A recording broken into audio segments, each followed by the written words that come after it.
So this is the part 2 of our lady shirt tutorial, and this time we will check the pattern in the material.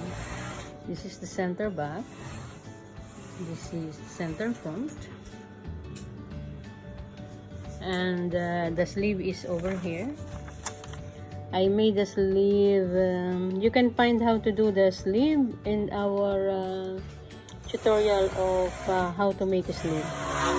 And I made a one-piece shirt collar. This one. I put the stand together with a collar, so it's one piece. Okay. Then let's cut. Let's start to cut now.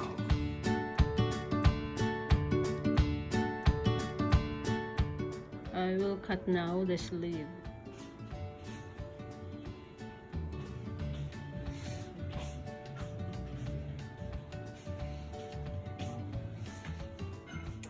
So this is now the blouse. Jaran! Beautiful.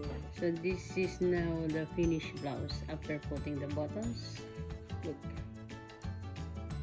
There. The color is continuous color. There's no stand. And that's it. Okay. So this is, guys. I hope you like it. So this is our blouse as per our ladies shirt tutorial. Okay, thank you very much.